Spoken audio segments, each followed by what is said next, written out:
In July 2023, or Leslie Chung, or chat with your friends, but I knew it wasn't like that at all. I lost the ability to feel happy just like someone who has lost their sight and can never get it back, but more than happiness. A more accurate word would be passion. I lost my passion for eating. I lost my passion for socializing to the point that, in the end, I lost my passion for life itself. It can be hard for a normal person to understand this kind of despair. Leapt from a high-rise hotel, if a person can't find joy in anything and feels that everything is meaningless, then existence itself becomes a source of confusion and even torture. And that's why some patients with severe depression choose to self-harm. It might be because they feel that physical pain can release some of that emotional pressure and make them feel that they're still alive. These seemingly abnormal behaviors, none of them treated their own lives lightly, are actually their attempts to survive, and at the same time a silent cry for help. So why does this happen? Right now, the most widely accepted explanation is that the neurotransmitters that carry signals in the brain are out of balance. 5-hydroxytryptamine, also known as serotonin, plays a key role in regulating a person's mood, sleep appetite, sex drive, and pain. When its levels get too low, they were in a relentless struggle against depression. It can lead to low mood and sleep disorders, as well as eating disorders or reduced sex drive and pain. Norepinephrine is linked to the activation of the cerebral cortex and the body's basic metabolism. When its levels fall, you might have trouble concentrating, your energy levels might drop, and you could experience slower reactions and fatigue. Dopamine is commonly thought of as the chemical that makes you happy, and in the end, but to be more precise, it's the anticipation of pleasure. When you eat something delicious, your brain releases dopamine, making you feel good and reinforcing your motivation to do it again. When the dopamine system isn't working right, it can paralyze your motivation system, making you lose your passion for everything. The three mechanisms I just mentioned can be dysfunctional to varying degrees, couldn't save themselves in some patients with depression. On the other hand, for some patients with bipolar disorder, their dopamine and norepinephrine systems can go into overdrive during a manic episode. This leads to an excessive release of neurotransmitters, causing high-energy euphoria and impulsive behavior. It was in this very state that Van Gogh, while in a mental asylum, created timeless masterpieces like The Starry Night. According to the World Health Organization, in fact, in the last few dozen days of his life, he worked relentlessly, completing nearly 80 paintings. However, this condition also drove Van Gogh deeper into madness. After a fierce argument with Gauguin, Van Gogh took a blade and sliced off his own left ear. He then took the severed ear, wrapped it up, and delivered it to a prostitute that both he and Gauguin knew. In his letters to his brother Theo, there are over 280 million people with depression worldwide. He mentioned more than once that for many days in a row, his mind was trapped in a state of uncontrollable madness.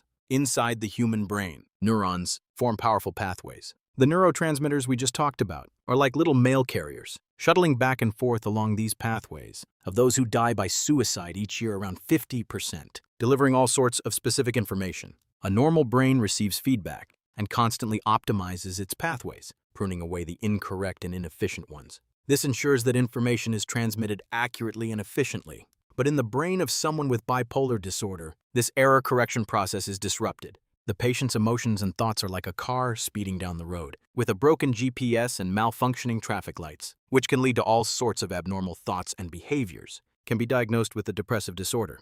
Van Gogh's mania was as if he was running on an overdraft of his own life force. So when a depressive episode hit, that vitality was all burned up. He became despondent, filled with self-loathing, and was gradually consumed by despair. He said, "I don't want to be defeated, but I feel like I already am, as if I've been leaning against a cold, hard, whitewashed wall of a church for a very long time." In July of 1890, singer Coco Lee, after a long battle with worsening depression, allegedly, people with depression, Van Gogh painted his famous wheat field with crows. A few weeks later, he went into one of the wheat fields he had once painted and shot himself. In his final words to his brother Theo, he left 4 words: "The sadness will last forever." Aside from the biological issues, there are many other factors that are deeply connected to these two mental illnesses. For instance, childhood experiences often exhibit a persistent low mood. Van Gogh's illness didn't actually stem from his fanatical passion for art. Many of his problems were hidden in his unhappy childhood.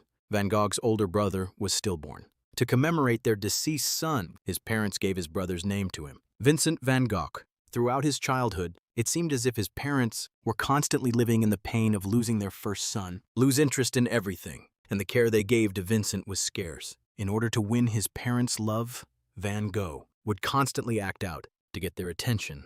but that attention often came with harsh scoldings. The more he longed for love, the more it eluded him. He spent his entire childhood living in his brother's shadow.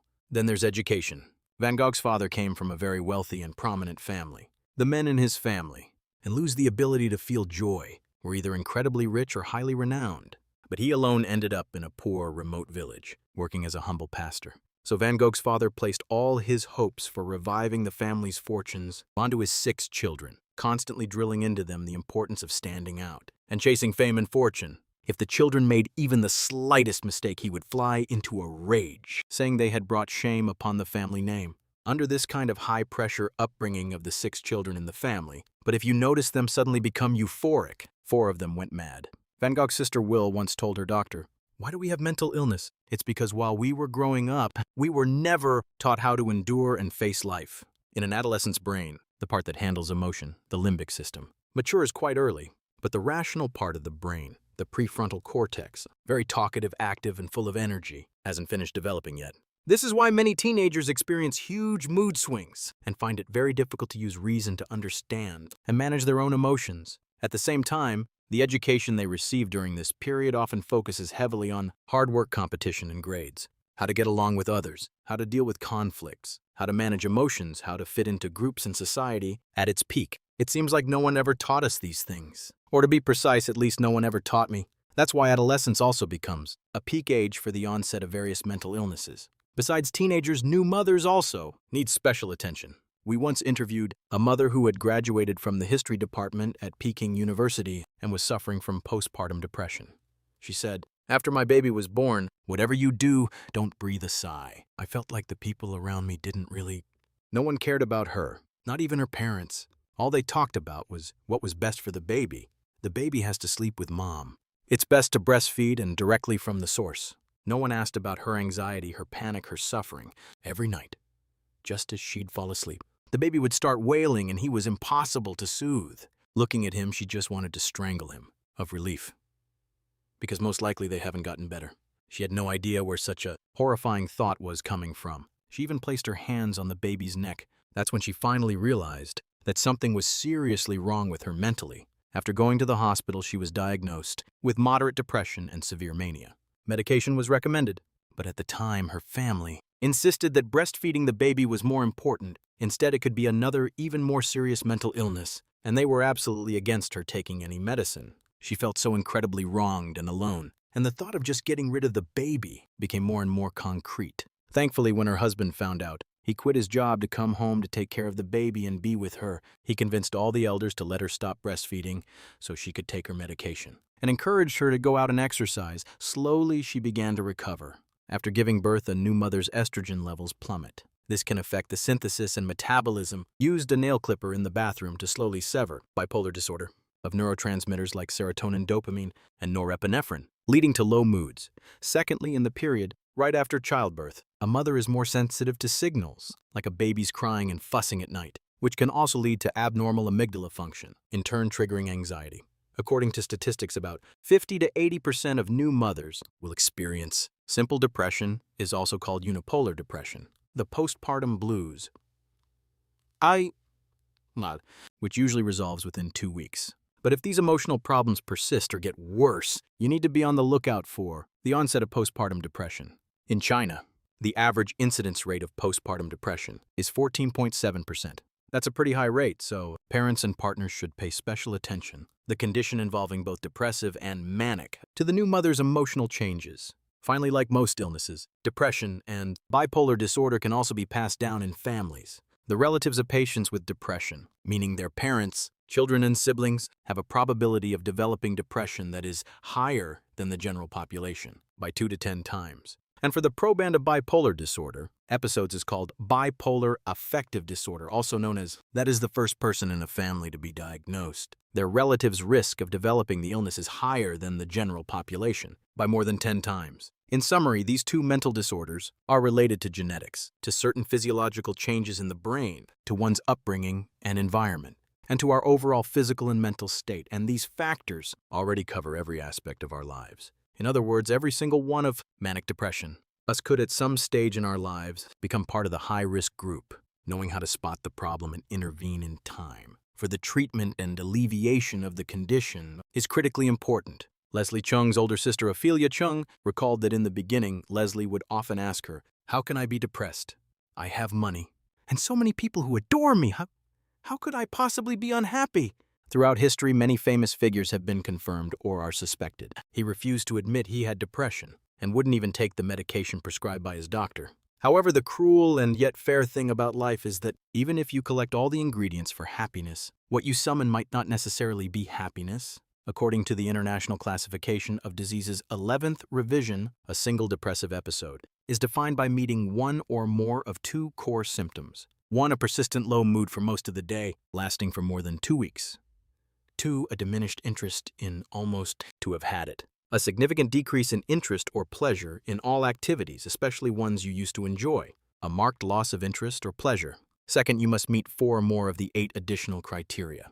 There's also a scale for this. If you are over 14 years old and in the last 2 weeks you've experienced a low mood, loss of interest, or other similar issues, you can calculate your score to assess your risk of depression. For example, the brilliant painter Van Gogh, who cut off his own left ear, if you score over 9 twice in a row, we recommend seeking professional help. However, diagnosing bipolar disorder is a bit more complex. This is because for some, patients' early manic or hypomanic episodes can be atypical, making them very easy to miss in diagnosis. From the first onset of symptoms to an official diagnosis, it takes an average of 5 to 10 years. This is something that both doctors and patients need to take extremely seriously. This is because a misdiagnosis, Beethoven, who composed the Symphony of Fate, leading to the wrong medication can make the patient's condition worse, which we'll discuss later. For now, you just need to remember a simple mnemonic. 3 highs, 3 pressures. 2 lows and 3 lows, 3 selves. 3 disruptions. This refers to the manic episode with a high mood, high libido and racing thoughts, plus pressured speech, pressured activity, and high impulsivity, as well as less sleep and less focus. And during a depressive episode, there's a low mood, low interest, and low energy. Hemingway, who wrote The Old Man and the Sea, feelings of worthlessness, guilt, and suicidal tendencies, as well as disruptions in appetite, disruptions in sleep, and disruptions in concentration. If you meet 4 or more of the symptoms in each category, and a manic episode lasts for at least 1 week, while a depressive episode lasts for more than 14 days, this suggests a risk of the disorder. We recommend seeking help from a mental health professional right away. When it comes to treatment, a doctor might use the following methods: the artery in her wrist, and Churchill, who shaped the course of world history. Currently, the treatments for these 2 mental disorders mainly include medication, psychotherapy, and physical therapy. First up is medication. For depression, treatments all work by regulating the concentration of the previously mentioned neurotransmitters to control the patient's condition. The primary medications are selective serotonin, reuptake inhibitors, or SSRIs. When patients have an episode, for example fluoxetine and sertraline, and also serotonin and norepinephrine. Reuptake inhibitors, or SNRIs, for example venlafaxine and duloxetine. So what does reuptake inhibition mean? When a neuron releases neurotransmitters to the next neuron, it usually reabsorbs some of them back. And these drugs are designed to inhibit or block the reabsorption. They alternate back and forth between manic and depressive states of these neurotransmitters. This way, more neurotransmitters are left in the synaptic cleft, which helps to improve the patient's mood. But it's extremely important to note that for patients with bipolar disorder, antidepressants should not be used alone.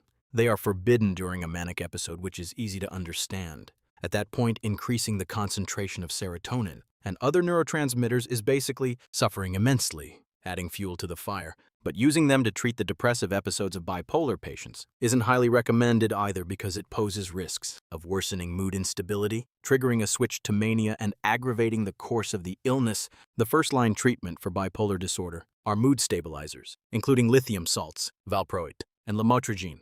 Of all mental illnesses, it has the highest suicide rate. The first choice among these is lithium, also called lithium carbonate. Studies show that lithium can not only treat the depressive states of bipolar disorder, but can also prevent the relapse of manic states. Its effectiveness rate for acute manic episodes is also over 50%.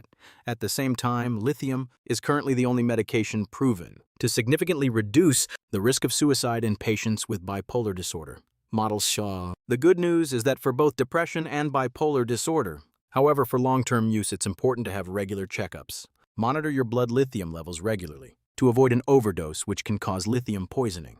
And whether you're a patient with depression or bipolar disorder, you must follow your doctor's instructions while on medication. You should never stop taking your meds on your own just because your symptoms improve, as this could cause a relapse or make your condition worse. In addition to medication, psychotherapy, including cognitive behavioral therapy, is also considered an important complementary treatment. I always believe that with proper diagnosis and standardized treatment, it's especially effective for patients with mild depression and for younger patients. At the same time, numerous studies have shown that moderate exercise is also a very effective intervention that can help alleviate depressive symptoms. If none of the above methods work, a doctor might also recommend physical therapy.